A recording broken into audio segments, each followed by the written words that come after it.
welcome back to Tita Jackie's channel, and today is Thursday here in the US and sobrang cold dito guys. Ang lamig, I think nasa 22 or 27 degrees Fahrenheit yung low ngayon dito. So sobrang lamig talaga. Of course, it's winter, pero I think mas malamig pa sa ibang states compare sa amin dito kasi I'm in Texas.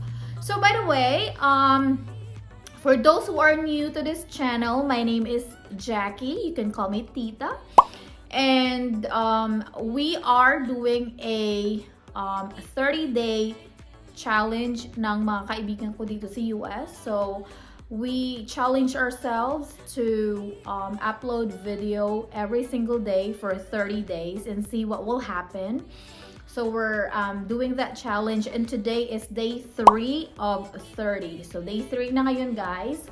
And I actually don't have anything today. Wala ako masyadong maisip na mga Eva vlog.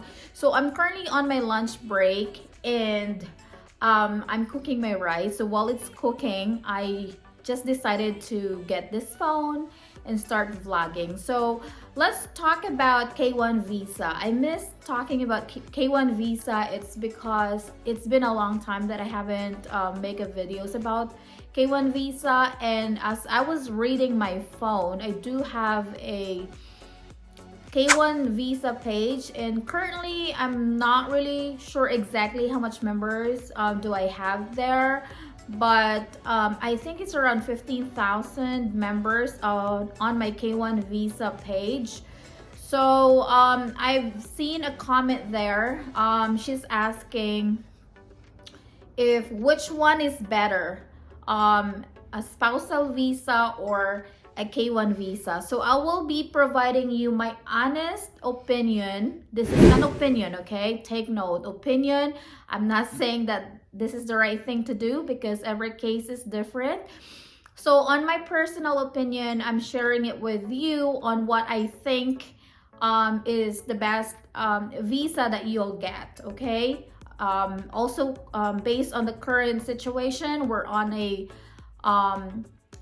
pandemic, so things have changed, and currently K1 visa, it's supposed to be the fastest way to go if you're planning to petition your fiance to the US for those American citizens. So K1 visa is the faster visa that you can get your your fiance.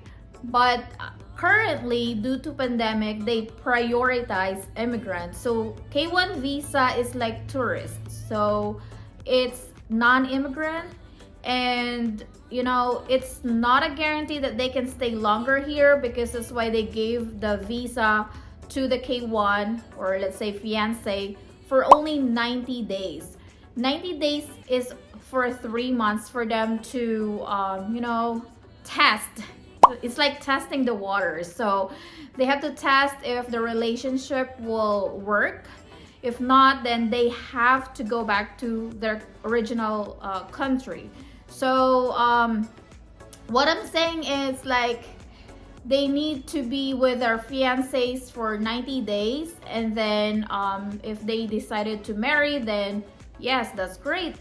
That fiancé can get the immigration papers and can be a immigrant, or can obtain a green card or permanent residency until they get the citizenship.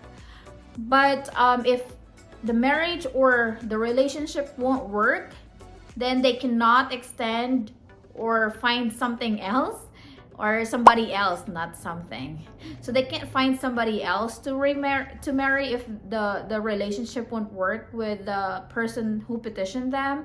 They need to go back to their country. So yeah, that's kind of different, right, compared to immigrants. So immigrants, those are the spouse of the American citizen or the child of American citizen, even though the stepchild is considered as well, as long as they're not 18 years old and above. So they are still considered as immigrants. You can still petition them if your fiancé has a child. So the fastest way, going back to the question, which one is faster?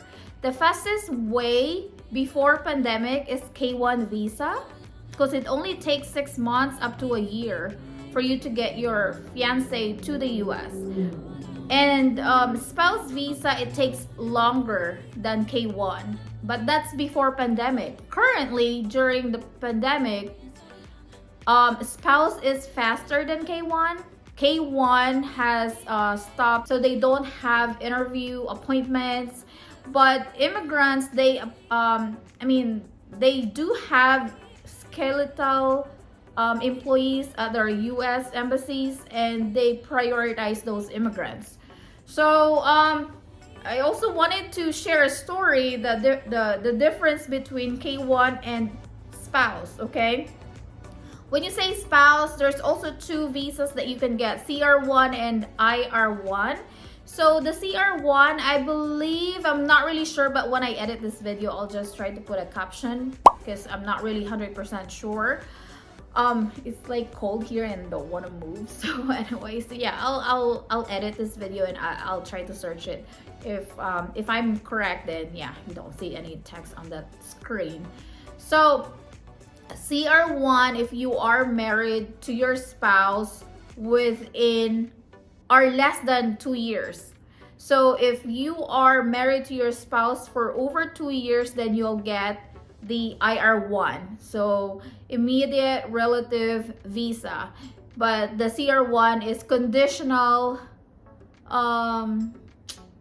residence visa, something like that. But yeah, so it's just two visas for the spouse, so CR1 and IR1. So for your child, it's CR2 and IR2. So regarding the spouse, if your spouse has a child, so this is also one thing that you have to consider. If you are thinking about which visa is better for you, okay? Because there's really a lot of things that you have to consider. So first, if you're going to petition your fiance as a K1, then you only have to file for a single petition, and you have to pay $535 for initial fee for your fiance. And if your fiance has a child, that's included on that payment, which is the $535. But if you have to petition your spouse, you have to pay for your spouse and you have to pay each of the children.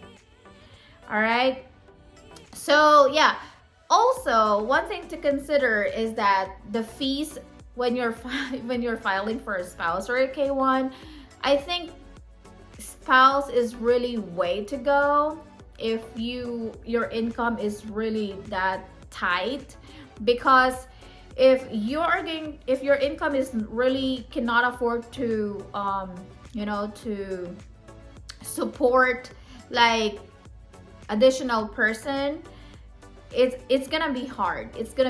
I experienced it myself. That's why this is my honest opinion, because I've been here using a K1 visa and my husband is not rich, okay? He has a decent job and he only it's very tight budget.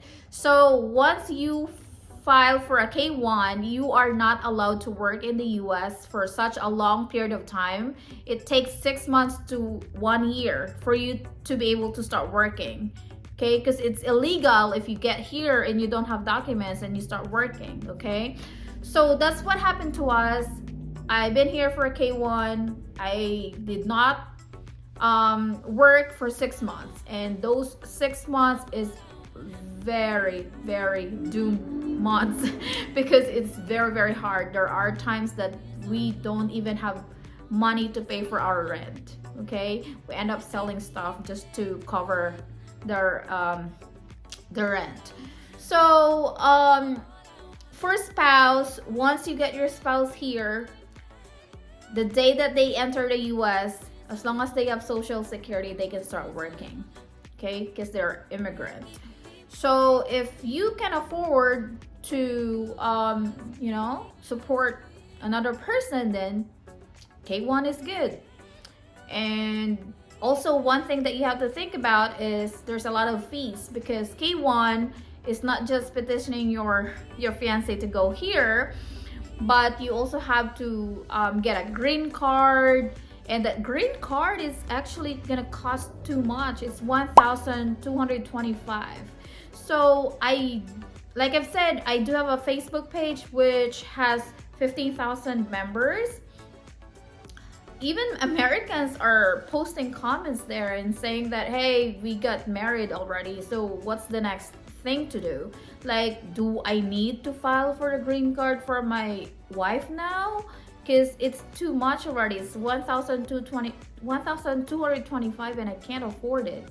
So if you got married and you still don't have money to pay for your wife's green card, it's okay. As long as your wife is married within 90 days, they're fine. They're undocumented, but they're fine. They're still legal here, okay? So I've known somebody that applied for a green card after 2 years or 1 year after they got married. And the good thing for her, it's because when she filed it, she was given a 10 years green card. So this is another thing. So when you applied for adjustment of status or a green card for your wife, they will only get 2 years of green card validity of the green card, and it's called conditional resident card.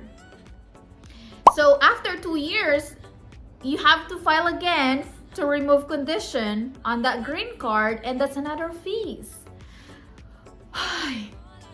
So anyways, until now, I don't have my green card for 10 years because I just filed the conditional or removal of condition on my green card, and I applied it in August, and until now, I don't have my 10-year green card yet. So I only have a letter saying that my documents is still on process, so I'm still legal here, so I can still continue working. So yeah.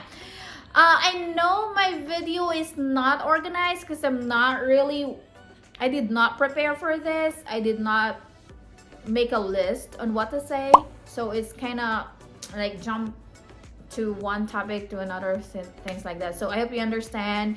But I hope you, if you do have a question though,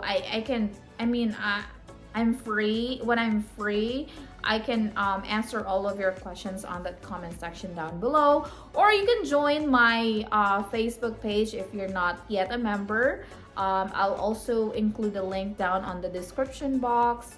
And yeah, I do have a lot of members that's really helpful, and they can ask a lot of questions, and a lot of members can also share their experience. So yeah, I'll try to vlog about K1 visa often, and I do have a Facebook page. If you can please join me on my Facebook page, because I kind of think about doing live streaming so that I can answer all of your questions live. Like I can respond to your question right away compared to this one. Like it's pre-recorded, so you know, and if I only have time, I can response to your comments. So yeah, that's kind of difficult decision to make when it comes to which one is better, which one is faster, which one is more expensive, which one is cheaper. So there's a lot of things that you have to consider. So when it comes to cheaper, you have to think of, is your fiance has a child? Because if your fiance has a child, you have to pay each of the children plus your spouse for the petition. But if your spouse doesn't have a child, that's good. You just have to pay $535, I guess. And yeah, that's really way to go, because you just have to pay for that $535. I keep saying $595. It's because that number is really common for me because I work in finance and like in auto industry, and it's $595 is the acquisition fee.